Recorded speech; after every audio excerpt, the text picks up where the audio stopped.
Sometimes we get, something that we need to actually implement in our drawings and everything else. He says he might be like 15 minutes late, so that's okay. We'll just get going. All right, so you get something like this where you might have to draw, a panel,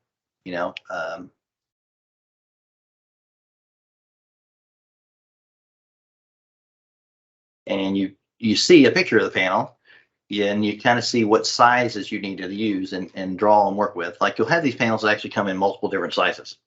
Okay, like you'll get a 48 by 60 panel, something like this, and it's 12 inches deep. And it's not exactly 40 by 60 or 4 foot by 5 foot. It's got a little bit bigger dimensions than that, and depends on the manufacturer. They'll have various sizes and everything else. And so what we'll do is we'll kind of pick one of these and kind of go with it. So we're going to kind of go with this. I'm going to actually take advantage of Adobe and just kind of highlight what I actually want to work with, and I'll make it a little bit more color reasonable and maybe a little thicker on that. And I'm going to change this to opacity. That good. And we're going to work with this here. Okay, so we can kind of see what we're working with. All right, so you will need to get familiar with Adobe Acrobat or Bluebeam or something similar to that effect to understand this is a PDF, and you're going to work with PDFs quite a bit in your career. All right, so we look at this and we kind of come down here.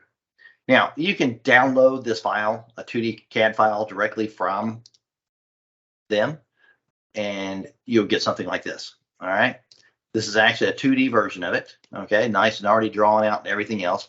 But our goal is to kind of draw it without having to go through this effort of downloading it, because we're trying to learn how to actually draw a little more efficiently. Now, what they did is they kind of cheated, and they had a 3D model of this, which you can download the 3D model as well. And then they just basically cut different multiple views of it, and then just cast some of the things through, and it all kind of looks like this. So we're going to draw the basis of it. We're not going to draw all the inside dimensions and everything else. We're just going to have to go over how we actually get the data on the screen. We're going to kind of practice reading one of these drawings and seeing what we need to do to draw it. Now, what you do is when you have a drawing like this, you want to show multiple views. Like you'll have the front view, okay, and you'll have a side view, and then typically have a top or bottom view, and depends on where you're at, okay, what is important to you and to your viewers, okay. To draw this, all this data they have here, they've provided, is beneficial, and we can draw it. Now you get something where you're looking here, you're like, well, this says minus 1.84, 47, 68, 17, 20. You have some dimensions here that are actually the same, but you have some that look like this. It's B divided by 2 minus 1.84. Now, this is not typical. Typically, the drawings, Hoffman's kind of tried to make this kind of a science where they can kind of build it dynamically and everything else. And yeah, you can. But the point here is you can get these dimensions from up here, okay? You'll have the A, the B's, and things like this. Like here's A, B, and C. And they take these dimensions here, and you can actually build this from these dimensions down here. So we're going to look at our outside dimensions, okay? Now, this has a stand down here, okay? This is our stand, and this is kind of the box. This is what we're looking at right here, okay? These things on top are lifting eyes, all right? We're not going to worry about the lifting eyes.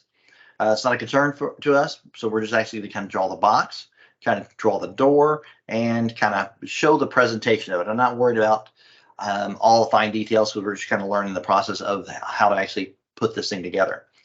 All right, so we look at our shape. We know it's going to be a rectangle of some sort. It's going to have a dimension.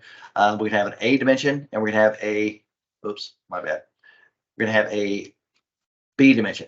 All right, so we can go ahead and draw a box based on that from here to here to here to here to here. All right, so let's do that. We know that our box is 62 by 48. A is 62, B is 48. All right, so make sure you understand what's X, what's Y, and what's A, what's B, and kind of go from there. So we're going to draw from here. I'm going to use 0, 0 as my base point. So I'm going to draw a P line from 0, 0. Boom. And since you're in P line, it's a 2D entity. So it's going to take the current elevation of your drawing and start drawing from there. All right, I'm going to hit F8. F8, not F7. I'm going to hit F8, and I'm going to draw it over how far? 62. And it was actually 62.08, if I recall correct. 60.2.06. 62.06. Now I'm cheating. I'm just dragging in the direction I want to go, and I'm typing in the value that I want to use. I can do it that way, or I can undo that and I can say at 62.08, not 672, 62.08 at 0 degrees. This is the input method that we use to actually provide a distance and an angle, kind of a vector. Okay, I can do that as well, and I'm out there. I've got my drawing there. Now we'll go over Alt Tab and use the Alt Tab key to actually toggle over to here, and I can see it's 48.06. I'm going to do at 48.06 at 90 degrees. Okay, and then I'm going to go back the same dimension at, actually I can cheat here. I can say 0, 48.06. Okay, this is an absolute coordinate. Okay, hit that, that goes directly over there. Now I've done 3 parts of this rectangle. All I have to do is do C for close, and I'm good. All right, so we've got that part. So now we can come back over here, and we can look at what we have here. All right. Now it says B, the offset, and what is the B that we're looking at here? We're looking at the kind of the what looks to be the doors. Okay, the edges of the doors. All right, and it's telling us that the door width is offset in by 0.79 on both sides. So you see that part. So we can actually kind of go over here. We can offset this 0.79. 0.79. Oh, actually, offset 0.79. Ah, not good. Oh, damn it. Let me draw that again. I just erased everything.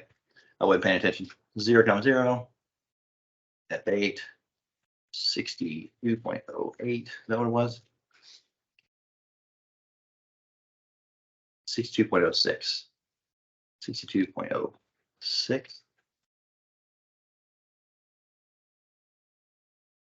2.06, boom. 48.06, boom. And I'm doing this backwards. So 62.06. Oh, it did 82. I'm messing this all up, left and right. Okay. We're going to go this way, 48.06. Boom. We're going to go up, 62.06. Boom. 48.06. Boom. And then close. Boom. Actually, I have my box wrong. Boom. But anyway, so offset 0.78. I'm getting old. I can't even remember crap now. 0.79. 0.79. Boom. And I'm going to offset that in. All right. So we kind of have the shape of what we're looking at. You can kind of see how it's taking place. But we see the top is actually 1.63 and the bottom is 1.63 as well. So what we need to do is here, we can actually kind of switch back over to our drawing and we could cheat and offset. What was it, 1.63? Yes, sir. We can offset another one in just like this. And now I can cheat. I can take this, move this to perpendicular to here. And I can move this to perpendicular to here. And I can erase last. And now I have the correct sides on the sides and the correct sides from the top and bottom. All right.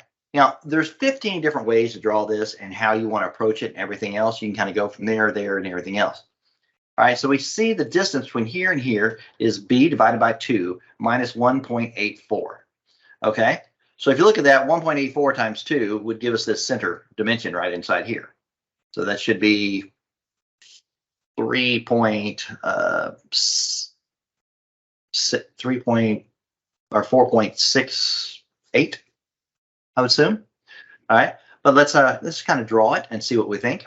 All right, so what we're going to do is we will look at B2 is again 48.06. All right, I'm going to draw a line from the end point of here, and I'm going to offset 48.06 this way. Boom. And then I'm going to divide, I'm going to catch a line between in the middle of that. I'm going to draw a line from mid. And I'm doing this the hard way because I want you to just kind of see how you can kind of cheat to get all the points that you're looking for. Boom. Now I can get to middle of here. I go line from mid here up. All right. And now I can subtract off, what was it, 1.63? 1.84. Okay, I'm going to offset 1.84. Make sure I did that right. 1.84. Okay. And that's the width of my door right there. And so now I can actually take this and I could actually offset this again. Actually, I'm just going to draw my lines over right here. So I can actually move this line here down here. Then I could extend this from here, here, and here. And then I have that door there. Now I know the other side is the exact mirror, so I can erase this stuff up here. I don't need it. Now I can actually mirror this from mid of here to here. Now I have my 2 points, my two points to my door. If you look at the drawing, you can see how that's kind of coming together. Now they don't get into showing you the radiuses and everything else of all these little intricate bends and everything else, but you can kind of cheat and guess at some of that, or you can actually reference in the PDF and then start drawing it from the PDF as well. I wanted to do it from the PDF into the drawing instead of referencing in the PDF and then tracing over it, because I want you to kind of see how you'll actually end up working with things either from a piece of paper or from a PDF or electronic. And that way you're not limited to just like, you don't know what to do. I want you to be able to actually do it manually completely. And I also want you to understand how to actually reference in a PDF and then draw over it as you need to. All right. Because the goal here is not to be super efficient at the moment. The goal here is to actually understand many different ways that you can actually do things and then get things moving and going. All right. So now we draw on this base here. Now we kind of want to draw this base. They don't really give us a whole lot of detail on this base. We know it's 12 inches tall, and it kind of goes over to a particular point in here. You can't really guess at how far this draws over. Excuse me. If you knew the angle, you could actually develop all this, but they don't really give you that information in here. In this particular, that's where it'd be beneficial to actually reference in the PDF and actually trace these things efficiently. But what we're going to do is we're going to kind of sketch in the legs. All right, so I'm going to bounce back over here, and I'm going to draw a P line from the D point of here, and I'm going to come down 12 inches. All right, and then I'm going to come over, let's say 8 inches, and then I'm going to go from here, and I'm just going to sketch into a point up here. Boom, and then I'm hit C for close, and that kind of looks like our base leg. And I'm going to mirror that from mid of here to here. This is not accurate. It's not perfect, but we're trying to just show the representation for it and everything else. So now you have your door. Let's see what we have for handles. We have any kind of handles in here that we would like to work from. They don't really show the handles. These have the, what happens is you have a hinge. You have a little plate that kind of has a thing that sticks down, and this screws in, and then when you unscrew the screw, it stays in that deal, but it's no longer attached deal. Then you can actually lift it off the thing, and it's kind of almost like a, it's not like a lock, but it just hinges. It doesn't hinge. It actually pinches a piece of metal down on each of the doors at those locations to make them watertight or whatever they need to be. Inside this, you can't see it from here, but if you zoom in over here, you see, you can see there's a lip that comes up underneath right here. And this lip actually comes up in here. So when this door closes, rain comes down in here, it actually just flows off and falls off the sides. It doesn't actually go up and over into here. Okay, so there's actually, it's weatherproof. All right. There's something about enclosures. They have a NEMA rating. Okay, you can look up NEMA ratings and things like this, but typically you want to go for like an outdoor rainproof, watertight and things like this. It's going to be a NEMA 4, NEMA 4X. Okay, the 4X means it has a lot more ability to take on direct water pressure. So if you had like a fire hose blowing on it for a while, it would still not get water in there. Okay, but the second you drill holes in these things, you start to make them less watertight. All right. Okay, so good. So we've drawn this. All right, so now we need to add some dimensions to it. Okay, I'm going to move this over. Can't hit keys for crap today. Okay, mirror, move. I'm going to move it over about 60 inches. Boom, and I'm going to move it up. And I'm going to go up about 40 inches. Boom. All right, so now here we are. Now dimension. Type in DDIM. Okay, if you actually just start drawing dimensions off the oh my God, can't talk, off the bat. Okay, you type in dim. Okay, VER. That means it's a vertical dimension, so it's going to go from here to here. So I say end point of here to end point of here. And I click here, that's my dimension. Now my dimension is kind of small because I didn't set a scale factor for my dimension. I don't know what size scale is going to work for this drawing. Now when you're dealing with detailed drawings, 1 to 10 or 1 to 12 is a pretty good representation. And you're typically going to show things not to scale, but you're going to draw them accurately, full size, and then you can kind of squeeze the box around it. So going for like 1 inch equals 12, or 1 unit equals 12 inches is a pretty good viewport there. So what we're going to do is we're going to kind of pretend our box, we're going to draw a P line. What were those sizes again? Sorry, you said 1 to 12 inches. 1 to 12. Okay, gotcha. Yeah, and then 1 to 10 is another good one as well. 0, 0, 0, and I'm going to draw that over here, 36 inches, and I'm going to go up 24 inches, over 36 inches, and close. Now, we know this does not fit in my sheet size, so I'm going to offset that, give myself a 1 inch margin all the way around. Now I'm going to scale this up. I'm going to scale from 0, 0, 0, and scale it 12 times. All right, so now I can see this fits in here pretty well. Okay, I could go a little bit bigger on my scale or a little smaller on that scale factor, but I'm going to stick with this because we're kind of here, and this is what we want to kind of go, because you might end up with multiple boxes, you might end up with multiple details and everything else like that. All right, so now I need, since I went with 12, we need to set my scale factor on my dimensions. I'm going to set that. I'm going to set modify. Now the location you do that is actually right here on fit, and it says it's got an overall. Boom. There. All right. And then you get an opportunity here to use a scale factor, scale dimension features, use overall scale factor of 12. All right. We're going to apply that in here.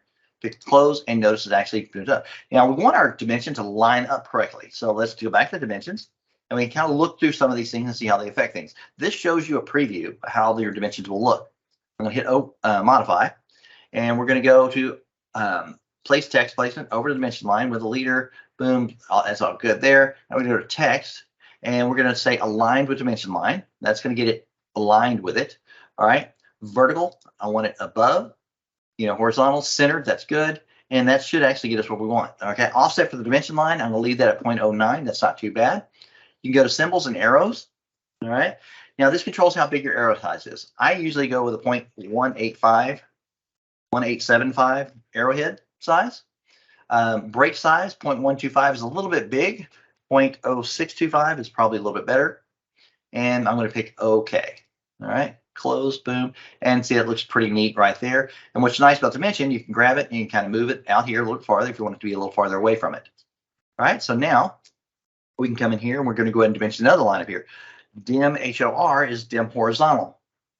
Okay, I'm going to go from here to up here, and I'm going to pick up here. And notice since I set my dimensioning up, it's actually acting correctly.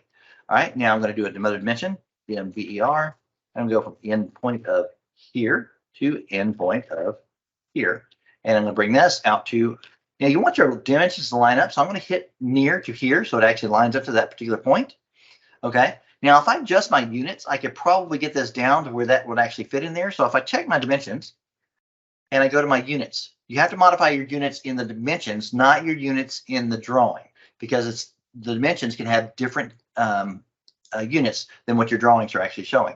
Okay, you have primary units. So if you've seen drawings where you have inches and then millimeters, either on top or below the line, this is where you get these things from. If you want to display alternate units, you can display alternate units, and then you multiply them by that, and you can actually show what it is with metric as well. But we're not going to do that right now. I'm going to leave that off. I'm going to go back to my primary units, and I'm going to set my decimal place down to 2 places, because that's about as much as I need to see for this accuracy on this. Hit close, and suddenly now it all tights in nice and tight and fits in there nice and cleanly. So when you're drawing something like this, like we said before, you draw multiple views. We're going to click back over here. Notice they have the top view and they have the side view. All right, so we're going to do the same thing. You can use projection lines to kind of get there. So we know from here out, we can draw a line from here, endpoint of here, out here. We can do an endpoint from here, out here. That gives me my projection lines. I need a line from here to here somewhere. So I can draw a line from mid of here to perpendicular to here. All right, so I've got kind of the side right there. Now I just need to find out how big this box is. We're going to go back to our PDF, look at the size here, and it says that is the, I should tell you that dimension, but you know that's actually the dimension that we have up here. That's the C dimension that we have of 12.06. Not sure why they aren't specifying C dimension in here anymore. Oh, they specify it right here. Now notice that something tricky about this part is the C dimension does not include the cover or the door. So that's something you have to understand. And the door itself is 1.17. So we have to make sure we draw that correctly inside of our drawing. So we'll click back over to our drawing, and we're going to offset was a 12 point. I've already forgot to mention. 12.06. Okay. So I'm going to use offset command. 12.06, and I can offset this direction here. Now also know that that door dimension was a little bit extra, so we're going to go ahead and offset that door dimension, which is 1.17. So I'm going to offset 1.17, and then I have my door as well. And I know my door comes straight across here, so I can draw a line from E and D point of here, across here, of line from E and D point of here across here.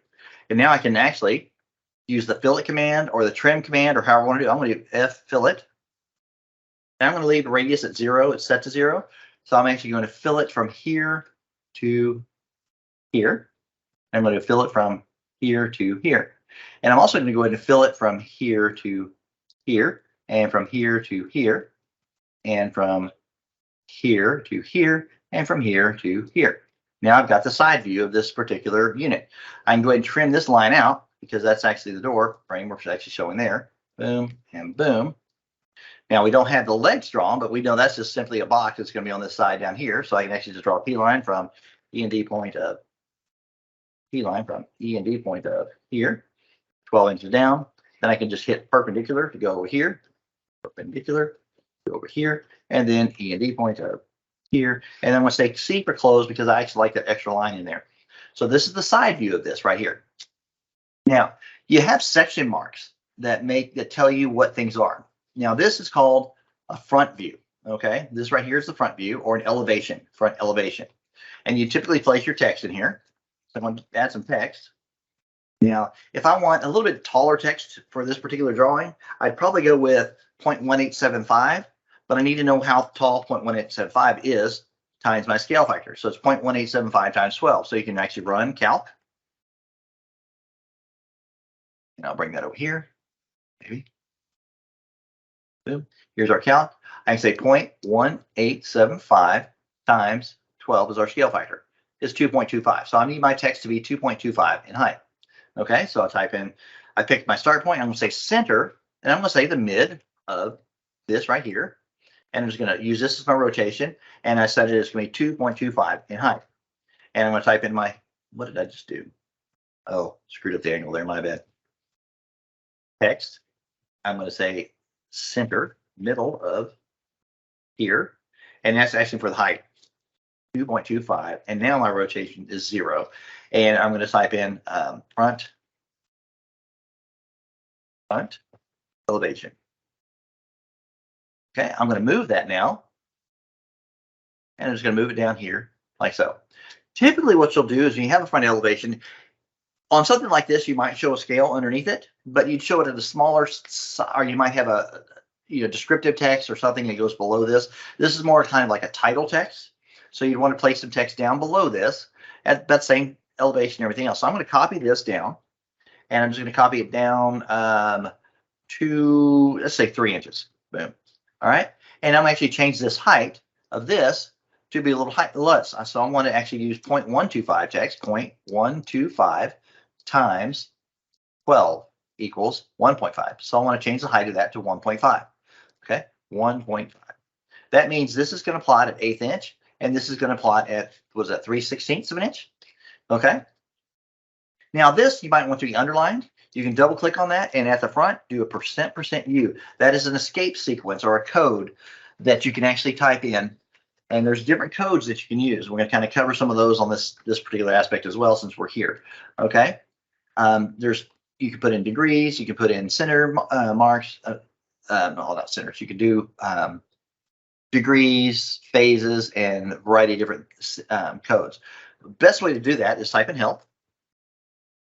Come over here, and you type in text codes, and it should show you some format codes for alternate text in the text editor. Okay, these are not the ones I'm looking for. Let's go for the one entry.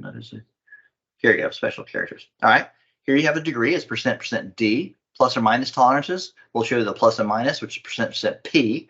Diameter is %, c. Okay. You can also get additional symbols and things like that through here, but keep in mind that it has to be supported by the font file that you're actually using. These are the common ones you'll end up using. D, P, and C, and U is underlined. Okay. All right. Again, the help factor is actually really, really useful, so you can always get to it. Now over here we have the side elevation. So what we're going to do is a copy over here. I'm just going to copy this over to here, and I just say side elevation. Boom. And if we had a scale factor, we'd actually do something like this: scale 1 inch equals 1 foot dash 0 inches. Boom. And I could actually copy this from here to here, or I can just change it to that. A couple ways I can do that. Okay. I'm just going to hit there, Control C, hit here, and Control V. Okay. Notice what happens when I double click on the piece of text. Every bit of it is highlighted. So if I hit a character, it erases. It replaces whatever was highlighted. It's just like if you're in Word or something like that. If it's highlighted, it means you're going to overwrite whatever that is. I hit escape, it'll come right back to what it is. So keep that in mind. So if you're here and you actually just wanted to get rid of scale, you could highlight from here to here and hit the backspace, and then that would go away. I'm going to hit escape so I can get back to where I was. Okay, just some little tidbits to understand there. Now again, make sure you understand what your F keys are. Okay, F8 is going to be the ortho, F9 is going to be snap, F7 is going to be that grid off and on. All right. F3 is your your O snaps. All right. I don't use them, but if you hit F, since I don't have them on, I have nothing set. Okay. I recommend you type these in manually until you start figuring out how those will affect you. Okay. All right. So we got the side view. Now we need to do a top view. All right. Now, essentially what we can do is we can kind of cheat on this. We can copy this up. Boom, up here. Boom. We can rotate it. But like so. All right.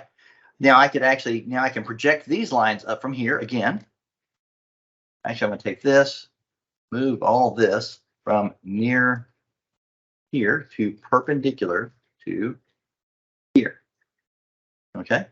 All right. So now I can actually just kind of chop this off or mirror this off or whatever I need to do to get this over here. So I can actually mirror this from here, from mid of this, not from mid up here, but mid of this to here. And then I can just trim. And I'm done. Now I've got my top view as well. Now I can move that up a little bit. And I can copy this up. And I can say plan view or top view. Top view. All right. And so that's how you kind of do, multiple views of drafting something. All right. So I didn't draw handles or anything like that on here. We're not kind of worried about that. Now, as you get into more detail and everything else, you'll start putting the appropriate fillets and things like that on here. Because if you look back at our drawing here, you can see that it's not just a nice smooth steel box. It does have some radiuses up here and things like this, because this is bent steel, bent stainless steel. Okay. Again, this thing looks like this in the picture. All right. And it's hard to see. Well, that picture doesn't really get in there what you're looking for. But 9 times out of 10, if you're going to design a panel like this or order a panel like this, make sure you put decent handles on it. Don't have them do this right here. You want the single handle lock that actually just has the rods that run up and down inside the door to actually make that happen. You can order a cheaper one like this, but I don't recommend it. Okay, because once you go out there in the field and everything else, you're like having to open that thing up, and it's just tedious as all get out. You just pop it open with that, nice and easy. You don't have to worry about any issues coming up in that aspect of it. Okay, all right. So let's talk about that was just how we'd go through just doing some basic drawing and everything else with this. Now, you might have notes that you'd actually place over here on this drawing. I didn't create a full title block, but you guys need to create, here's your assignment. I want you guys to create a title block. All right. I'm going to show you a few samples of title blocks. All right. And I want you to create your title block and set it all up correctly so you can start using that as a block standard in all your drawings and the things that we're actually going to do together. All right. I'm going to go through here and show you a few different blocks. I'm just going to open some up. Let's see.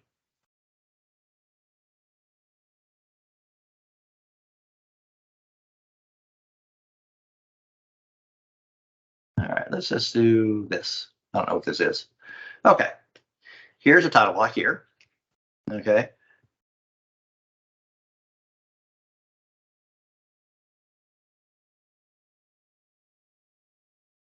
All right, down here, you see this is the edge of the border here. You have a title block right here. All right. And I'm going to have to either edit or ignore all this stuff here because I'm just trying to show something.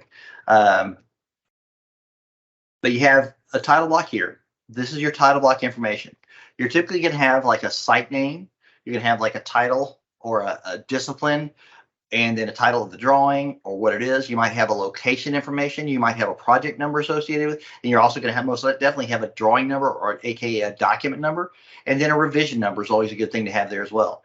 You're going to show things like who was designed by or drawn by, checked by and approved by. You can have a scale factor if it's applicable, a date for each one of these things that happened here. And then you come over here, you have some different things here. And then you also have what's called a revision area. Okay, this tells you what's happened to this drawing over the period of time. All right, so you can see here is Rev 0 was issued on 12/15/14. It was approved for construction. Now, a couple of different ways to say approved for construction. It can be issued for construction or approved for construction. AFC or IFC mean the same thing. It was actually approved to go build. That means you can buy materials, start putting it in place, and everything else. And then from that point on, if something changes, then somebody's going to get back charged. Okay. And some change orders, change notices or whatever are going to take effect. So 1 and 2, these things were actually changed, and it says revised for approved construction. And then if you look here, this is called a delta. Okay, it's a triangle, it's a red triangle, and this shows you this clouds this area. It lets you know that this was affected by revision 2. These drawings were updated. Okay, those were actually all updated to revision 2. You notice there's no clouds around some of the other ones. You might see some that haven't been issued for construction. You might see some that are letters. Letters mean they have not been issued for construction yet. And you can look over here. Now this one here was issued for Rev Vet 4, but it's Rev 2 on this drawing because this drawing was revised to set 2. All right. And so again, that's what the clouds mean. They show you when something was actually affected. Typically, you will not leave the revision clouds for like Rev 1, and 0 does not have any clouds. All right. As built also does not have any clouds. Okay, as built means after it's all said and done, it's been built, and somebody came back and said, hey, this is supposed to be this way, this is how it is, so there's no more clouds or anything like that point. So you have a static point to move forward from. Okay, so that's one title block there. Let's see if we can find another one.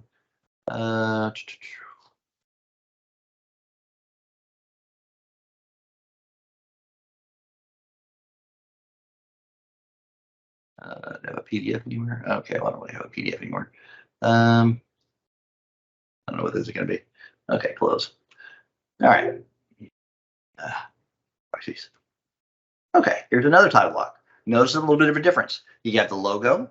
Okay, you have kind of a detailed information about what this site is, and then you have a little bit of location information, or a little bit more. Then you have discipline type information, and then what this item is. You'll see a logo over here. This is the name of the drawing right here, or the number of the drawing. You have drawn by, you have approved by, you have checked by, approved down here as well. I'm not sure why you have multiple approves in this, but this is their title block. I'm not going to judge. Project is project name right here. There's not a spot for a project number, okay, but again, that's not critical, but you can see they actually kind of tied it in here at the end of it with the AFE. And again, this was A, B, and C. Now, here's a little bit of variation. Some clients don't follow the industry standard. And don't ask me why, but some will go with revs A, B, and then C, call it issue for construction. And it's like, I don't know why they do that, but some do. And again, I'm going to have to figure out how to blur some of these things out so it's not known. Okay, so here we are. That's another title block. Let me grab another one.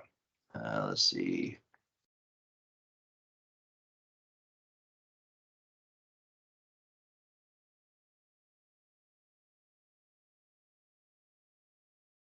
Okay, I think we've looked at this one before.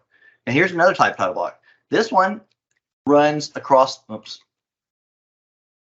runs across the bottom, the whole thing. It just takes up this whole segment here, about 2.5 to maybe 2.75 inches worth from the bottom here. Okay, it has spots for the logos and possibly stamps. It has a spot over here for like notes and stuff like that. Reference drawings are kind of a key thing as well. It's kind of abused. A lot of people don't really truly put in reference drawings, but sometimes they do. And when they do, they're actually really useful. It lets the user or the person who's viewing the drawing understand better what other drawings he needs to go with this drawing. So if you had a plan drawing that had cables and conduits and cable tray on it, and you needed to know, and it shows cable tags. Let's say it's cable 101 and conduit 202 or something like that. You need to know what those are. You need to know what size the conduit is. You need to know what the cable actually is inside that conduit. So you could actually go to the cable schedule. So that might be something that's actually referenced inside that particular drawing there. And you might have things for details. So you might have a detail sheet that's actually referenced in that drawing as well. So really useful things, reference drawings. A lot of people don't tend to use them, but they are extremely useful. Revision information. Not sure if y'all can see this or not. Revision information again. Now, depending on whether you go top to bottom or bottom to top, I typically like to go from bottom to top on certain things, and some people like to actually go from top to bottom. So it just depends on how you want to do things. Okay, it depends on how the title block is arranged, but you have to be consistent with the title block. If I go back to AutoCAD, and if I double click on this, oh, that's in model space, isn't it? Yeah. No, it's not. Oh. There we go. If I double click on this, you can see Rev 1, Rev D, RN2, and it kind of takes you through them as it goes like that. And you can see which one's which. RN1 is A, so it starts at the bottom and goes up. And then 2 is in the middle, and then 3, and then 4, and then 4 is at the top. Okay, so that's how you kind of figure out which direction you're supposed to go. Look at the name of the tags, because this is an attributed block, because these are attributes. You can kind of look at how the tags are actually named, and they actually show that kind of information. You always want to use real names for your attribute tags. Don't use redundant tags. Like if all these said RN, RN, RN, RN, or just XXX all the way down, you wouldn't know what you were inputting, and it wouldn't be any kind of good direction that you're using for your user that's actually utilizing this title block. So keep that in mind when you're doing your title blocks. Okay, let's go back to here, and we scooch over a little bit. And again, similar information. You have kind of the client name here, the East Text pump station, and site name, then type of drawing, electrical, and then what it is. A little bit of difference there. And you just kind of see where this one's located at, okay? Then you have the drawing number or a vision. You have a project number, scale. These are all things that are going to be very common to your title blocks. So that's something you need to understand that you want to actually work with. Let's see if I can find another title block for you. Let's see. Let's go.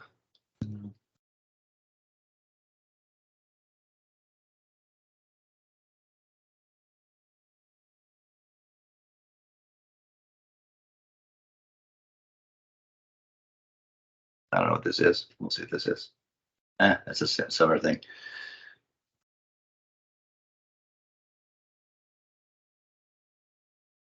Okay, let's see. And then there's architectural blocks as well. See if I can find one of those. Architectural blocks are a little bit different. When you have somebody that's doing like architectural drawings, they will typically like take this whole side up over here, and they'll put all their title block information over here. And then what they'll do is they'll make it to where it's typically red along the bottom going up this way. And it's kind of annoying. When we don't, in the oil and gas industry, we typically don't use that, but architects do it a lot. Now, let's see. Still looking for different copies here for you guys.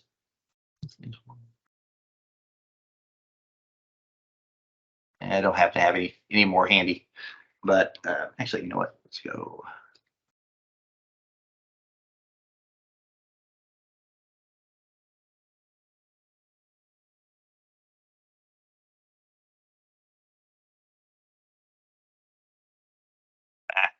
That's okay. I won't worry about it right now. But So you can see how some variations and things like that of title blocks go through. What I want you to do is I want you to kind of go through and create yours as well. All right. I'm not going to save this either. You know what? I'll save it just in case y'all save as. Yeah, we'll do. No, we're not going there. We're going to go to, let's go to documents.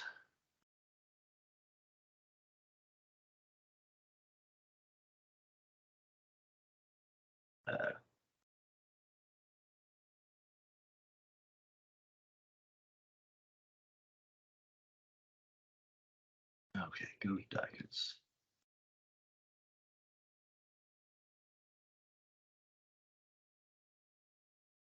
Okay. All right, so that's saved. All right.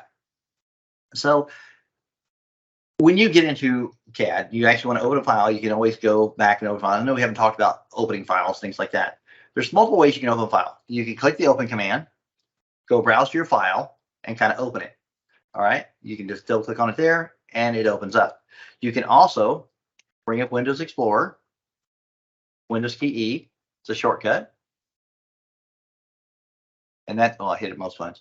All right. And that will bring up Windows Explorer. Then you can actually browse to the folder where you're at, and then you can double click or drag to the title. If I drag this into here, okay, it's going to insert that drawing into itself. That's not what we want to do. All right. But if you're going from here, you actually want to open this again. I'm going to click it here and I let go on the title bar and it'll actually open it. Say read only. Yes, because I already have it open. So now I have a second copy of that file open. That's handy if you are making changes to this one and you've just about erased everything and you're like, I want to get that back. You can open it back up, copy this over, Control-Shift-C from 0,0, boom, and you click over here. You make sure all this is gone. Then Control-V, 0, 0,0. And then you get it back. Okay, so that's a good way to kind of, if you're messing with something, you don't want to lose it. Because if while I have this open, and I save this all day long, it's not going to mess with the one I have open over here. Okay, this one stays static because it's read only. So that's another kind of trick you can actually use in that aspect of it. Now, another way you can open drawings, I'm going to close these up. Nope. And nope. Okay. Another way is I go back to here. If I can just double click on it, it'll open it up in the AutoCAD section that I have open. And there it is. Multiple ways to open files and everything else. Now, close. Now, if you have a spot where you open a lot of drawing files from, you can click on the open files. Over here on the left-hand side, you'll see what's kind of a quick toolbar area. Okay, so if you want to get there, you can click on documents. You can click on history. That shows some things you've actually worked on. You can click on desktop. It takes you straight to the desktop. But you can control what's in here. Like OneDrive, I don't use that. I can remove that. You say yes. But say I go to, let's go to a folder. Let's go to my Dropbox location, and let's go to development. And let's go to LDIS and CAD. That's just, I want to use that folder. So if I want to open from there at any point in time, I can drag and drop that here, and now I have a shortcut to that. So now it doesn't matter where I'm at. Yes, I do. All right. Now, if I click on open files, I can see that here. I can quickly click there, and I can open up, this particular drawing nice and quick. Okay. So that's what's kind of handy about the open dialog box. You can actually modify this. Now you might lose something or something like that, or you might rearrange it. You might move it. You drag it up here. So if you're using it a particular way, this gives you a little bit more speed to get to your files and things like that, because you will work on places that have folder structures that are, huge, and you might want to get to spots really quickly. You can actually drag and drop those little shortcuts in there. It makes life a little easier for you. No. Okay. Close. No. All right. So what we'd like to do for our assignment, you guys need to work on. I need your new chess sets as well. You guys need to send me your new chess sets. If you haven't finished that again, send that to me. All right. But what I'd like you to do is I'd like you to bring up Explorer, not Explorer, Google Chrome, Internet Browser, whatever you're going to do, and type in USA map. Okay. Click on images. And I want you to download one of these. Okay. Now, the higher resolution, the easier it is to trace over. Okay. I'd like you to download one of these. All right. Like if you click on this one and you download this one, you say save link, save image. How are we going to do it? Save image. And I'm going to save that to my documents folder. Save. needs to be a JPEG. Okay, so put a .jpg on the end of it if it doesn't already provide that. Hopefully that's actually going to come across okay for me. If it's not a JPEG, then I'm kind of screwed on that. But here I'm going to hit that, and I'm going to go to XREF. Type in XREF, and it's going to bring up this right here. I have it docked. Okay, this is the XREF dialog box. All right. Now, if you, and I'm going to close it. So if you type in XREF, it'll pop this dialog box up. I typically dock that right over here underneath my properties. Now, if it comes here, I can move it down in here. This multiple screen thing is like kind of weird. So there. All right. So now I've got it in here. And now I can, from the external references, you can attach multiple types of things. You can attach a drawing, an image, a DWF, a DGN, a PDF, a point cloud, and coordination model. We're not dealing with coordination model. We're not dealing with point cloud, and we're not dealing with DGN files. DGN files is from MicroStation, another CAD platform. Drawing files, another AutoCAD drawing. An image file is multiple types of images. A DWF is a drawing web format from AutoCAD or Autodesk. And PDF is an Adobe PDF file. So we're going to go with image. And I'm going to go to the image I just saved, which is this one right here. I'm going to pick open. And I'm going to use the full path. And I'm just going to pick it at 0, 0, 0. Boom, extends. All right, here's my map. Now, I can sit here and just trace this now. Again, we talked in one of our videos about changing your color right now to something different. So I drawing the line right here across this. You can't see it. I'm drawing a bunch of lines in here. You can't see them for anything. Okay. Hit escape. If I delete this, boom, there's all the lines I was just drawing. Undo. All right. So I'm going to erase all that. Okay. So set your line to a color that, kind of works better. So create a layer. Put your image on the layer first off. Okay. Image. Oops. Actually, bring it over here so you guys can see it. Never. All right, so now I'm going to hit F2, rename this. I'm going to type in image.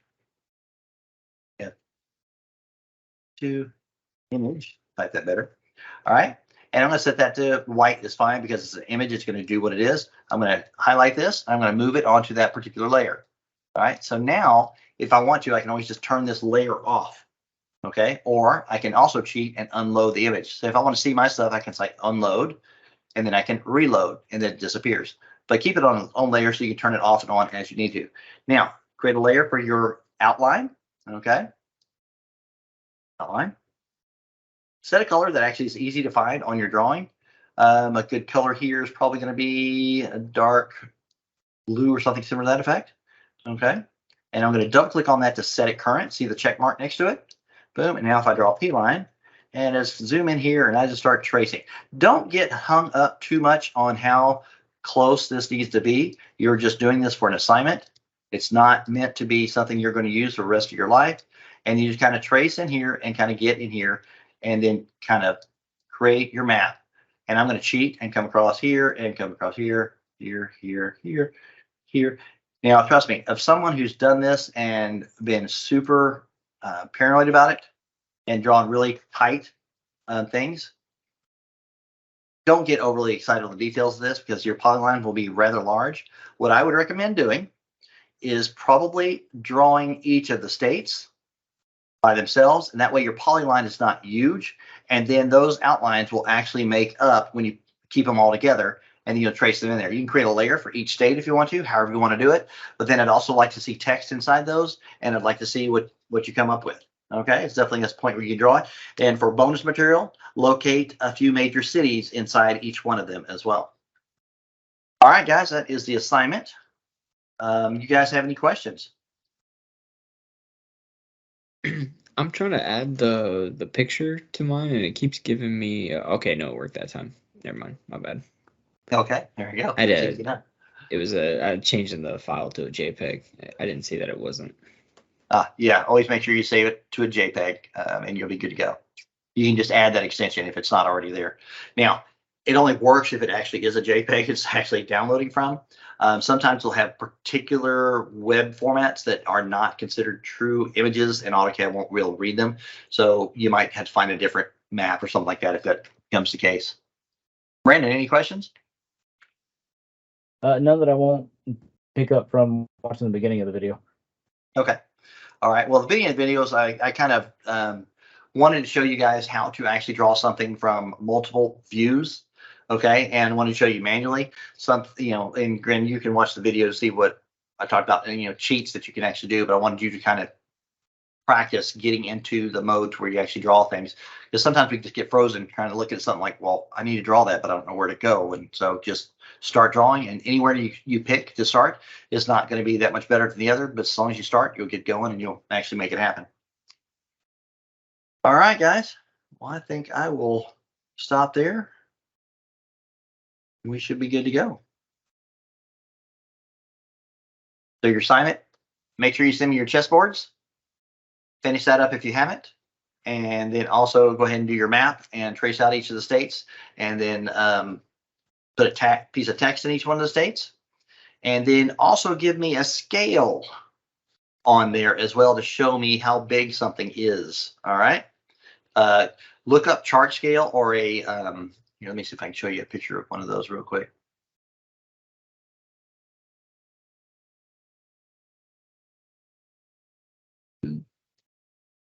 Let's see, chart scale, dumbass. That's horrible. Excuse my language. Chart scale. And let's see if that shows. That's not what I'm looking at. Let's do scale. It shows. Might show what I'm looking for.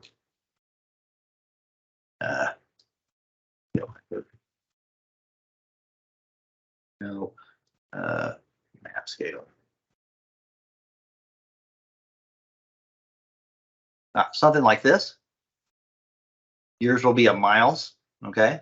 So you'll have a shaded area that represents like 50 to 100 miles, or 500 miles, whatever it's going to be, and then 1,000 miles, and then kind of put something like this on your drawing so I know how big something is.